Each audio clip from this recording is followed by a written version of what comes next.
থাম্বনেলে যেটা দেখে আপনার ভিডিওটা দেখতে শুরু করলেন সেটা কিন্তু একদম সত্যি।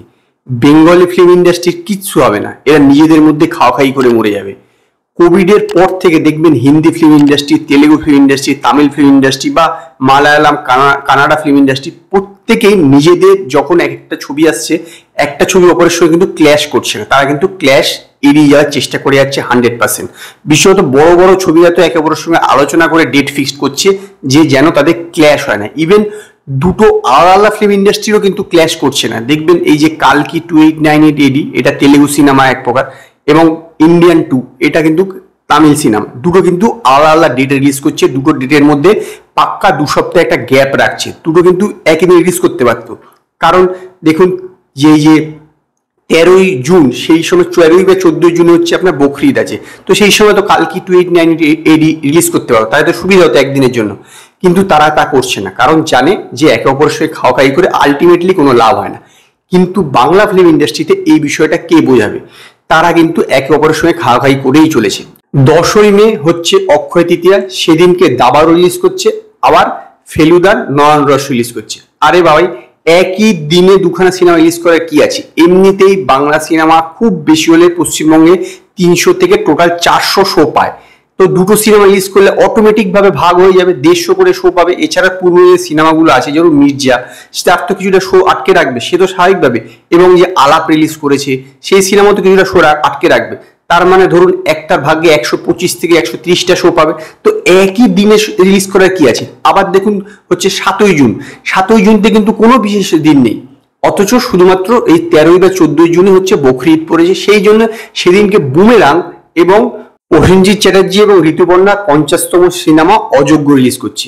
একই দিনে দুখানা বড় বাংলা সিনেমা রিলিজ করার কি কারণ? এটাই তো মানে আমার কোনো মাথায় ঢুকছে না।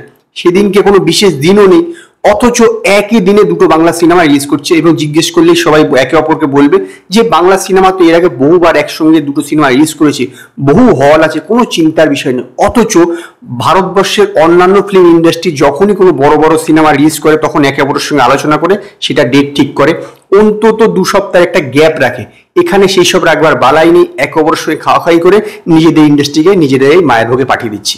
নাহলে ভেবে দেখুন যে বুমেরাং এবং যে অযোগ্য রিলিজ করবে, খুব বেশি হলে বুমেরাঙের কথা এবং অযোগ্যের কথা বলছি 200 করে শো পেতে পারে। যদি 400 শো তাকে ধরেই নিন, বাংলার আর কোনো সিনেমা সেই সময় রিলিজ করছে না, সমস্ত সিনেমা উঠেই গেল, মানে আগে যেগুলো বেরিয়েছে তাতেও কিন্তু আপনার 200 শো পেতে পারে। তা সেইটা যদি একটা সিনেমা রিলিজ করে তাহলে সে মিনিমাম 300 থেকে 350 শো পায়, তাহলে তার হিট হওয়ার বা সাফল্য হওয়ার তো চান্সটা অনেক বেশি থাকে না? তো তুমি ভাই 1 সপ্তাহ কি 2 সপ্তাহ পরে রিলিজ করো, সবারই একই দিনে খাওয়াখাই করার কি মানে আছে?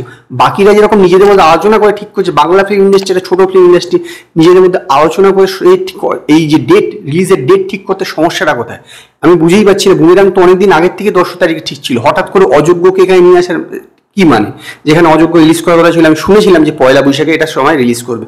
তো এদের মধ্যে কি বলুন তো, কোনোভাবেই এদের উন্নতি হবে না, সবসময় নিজেদের মধ্যে একে অপরে খাওয়াখাই। আবার দেখবেন জুন মাসের পরে কোনো রিলিজ নেই, আবার সে জুলাই মাসেও সেরকম বড় কোনো রিলিজ নেই, আগস্ট মাসে গিয়ে দেখবেন আবার সবাই খাওয়াখাই করছে। এইটা একটা স্বভাব হয়ে দাঁড়িয়েছে, মানে যখন রিলিজ করবে একই দিনে দুখানা বড় বড় সিনেমা, আরে 2 সপ্তাহ পরে তো ফাঁকা রয়েছে তখন রিলিজ কর।